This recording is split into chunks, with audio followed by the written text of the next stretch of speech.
India is not an underdeveloped country. It is a country in its advanced state of decay. This quote might make you all uncomfortable, and you know, it should. Because India in the 21st century is not just a rising power, it is a restless contradiction. Because on one hand, when we send rockets to the moon, millions in our countries still struggle for basic necessities like healthcare and education. Is this where India stands in the 21st century? India is a place where dreams take flight, but they are often dragged back to earth by the reality. India is home to 1.4 billion people with more than 1.4 billion dreams rising up. But are all those dreams actually true? Today, let's pull down the curtain and let's talk about the side of India which is often left unnoticed by most of us. So I would like to start by a question. How many of you have ever faced that corruption is a serious problem in India? Please raise your hand.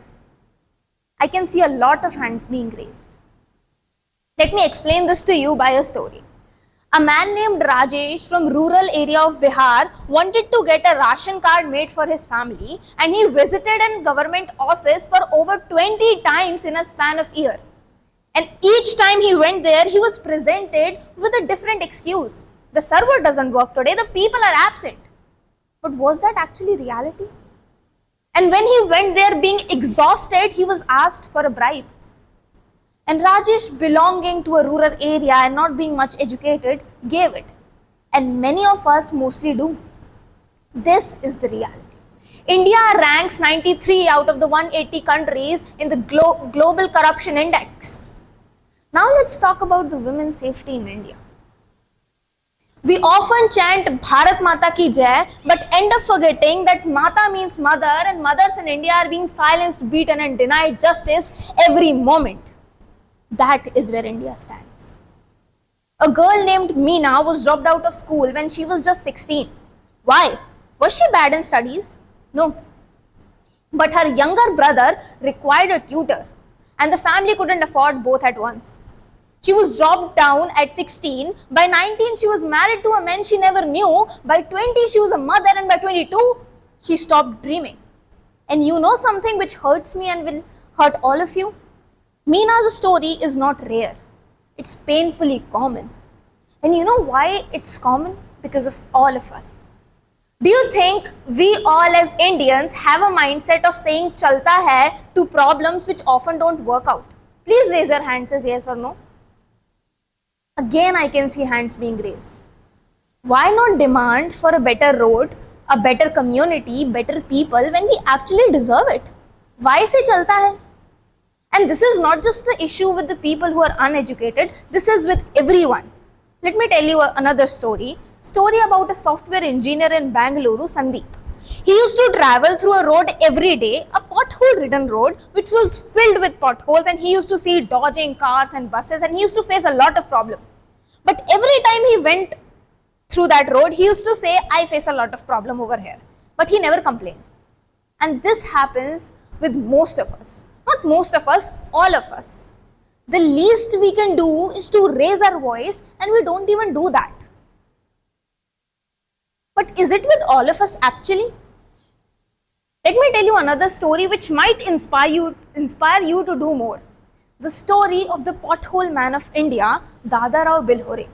He has filled more than 15,000 potholes in his life. But you know why? In 2015, his 17-year-old son Prakash died in a road accident. The accident was not a crash, it was a mistake.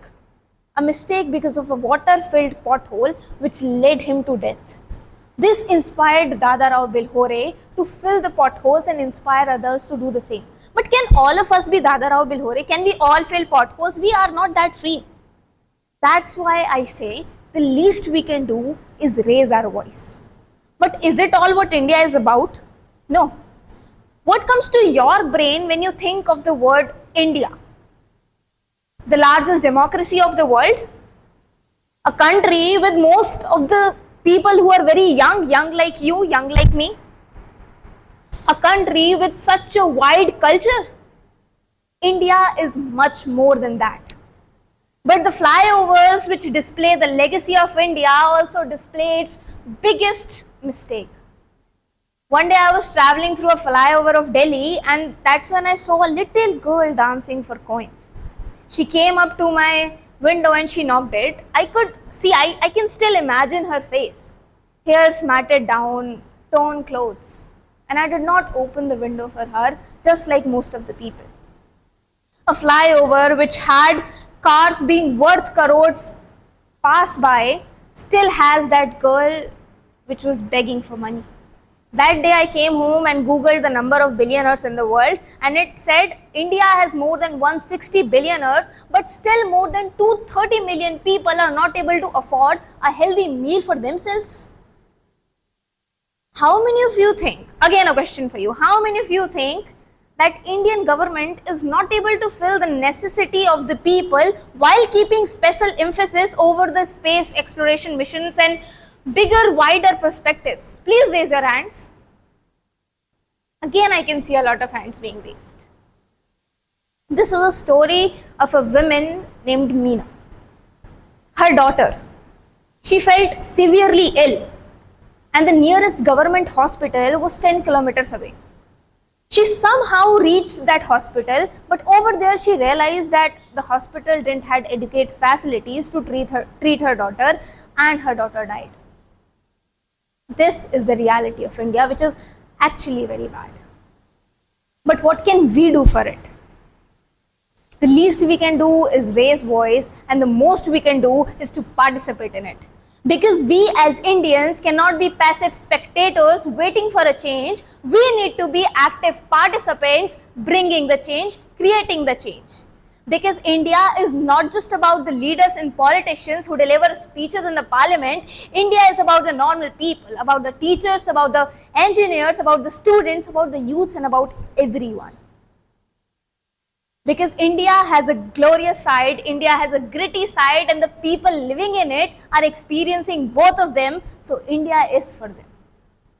At last, I would like to leave you all with a question. The question is not that what India is in the 21st century, the question is that what are we making India in the 21st century? Thank you.